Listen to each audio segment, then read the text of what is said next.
A Organização do Tratado do Atlântico Norte, a OTAN, pediu que os Estados Unidos continuem abastecendo a Ucrânia com pacotes militares. O secretário-geral da OTAN, Mark Rutte, garantiu que a Europa é quem vai pagar essa conta. Ele afirmou que a aliança militar precisa investir mais em defesa, aumentar a produção industrial e assumir uma parcela maior de gastos com a ajuda à Ucrânia. Isso depois do próprio presidente Donald Trump dizer que a União Europeia deveria estar fazendo mais para ajudar o país. Você vê um certo alinhamento nesses discursos, Luana, ou não?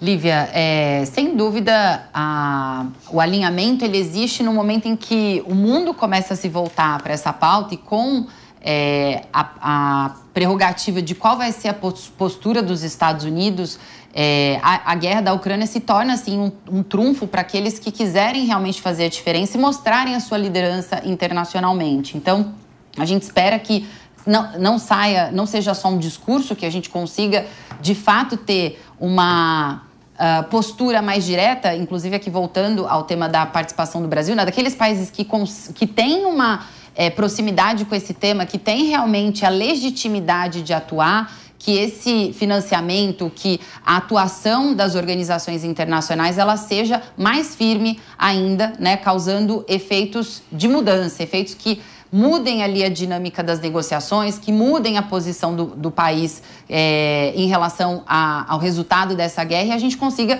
por fim, né, dentro de um ano que é marcante para nós, 2025, que a gente consiga sair dessa situação tão difícil e voltar à normalidade, né, voltar a ter aí uma discussão de resultados, uma discussão de vida para essa população que está sofrendo com a guerra. Eu até questionei, Thaís, sobre essa questão do alinhamento, porque de um lado a gente tem uma OTAN que garante aos Estados Unidos que vai financiar essas armas vindas dos americanos para alimentar a Ucrânia nessa guerra contra a Rússia, mas ao mesmo tempo a gente tem um presidente norte-americano, Donald Trump, que quer, ou pelo menos no discurso, quer acabar com a guerra, ameaçando a Rússia com sanções caso a guerra não acabe.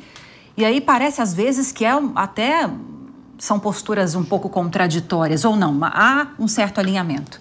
É muito claro, né, que o Trump quer mandar no mundo.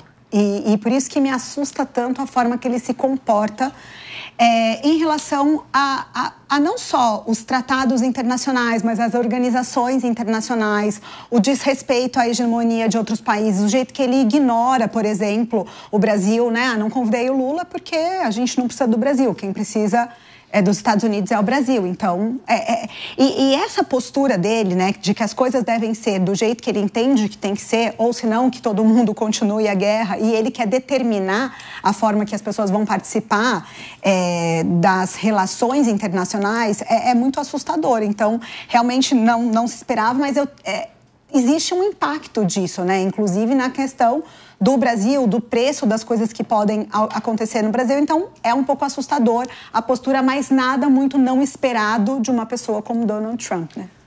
Deise, eu sei que você não quer falar sobre isso, você já falou muito, mas eu vou te dar um viés interessante.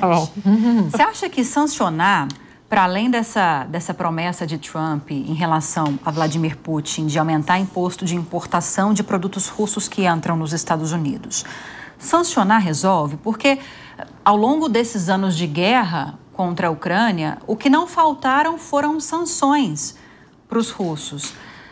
Você acha que Trump tem mais algum trunfo além dessas promessas? Porque ele disse que vai conseguir acabar com a guerra. Será que ele guarda alguma coisa na manga, alguma negociação para colocar fim no conflito? Olha, Lívia, deve guardar porque através de sanção não, né? A Rússia conseguiu sobreviver muito bem, como você mesmo falou, ela sobreviveu muito bem com todas essas sanções que foram impostas a ela. Então, ou o Trump tem alguma carta na manga, ou eu não vejo uma outra possibilidade. Essa questão em relação à OTAN, ela tem acontecido porque o Trump questionou muito o apoio que vinha sendo dado, né? Ele tem questionado muito a OTAN, a gente até falou numa linha de frente aqui sobre o enfraquecimento dessas potências multilaterais como a OTAN e a ONU, principalmente agora com o governo Trump, e ele fez sérios questionamentos ao apoio da OTAN à Ucrânia, né? Mas fato é que o que ele quer é que se dê uma valorização maior armamentista mesmo à Ucrânia. Mas ou ele tem alguma carta na manga, ou eu não vejo uma possibilidade da Ucrânia cair por sanção comercial mesmo. Ela já conseguiu se realinhar dentro do contexto econômico dela.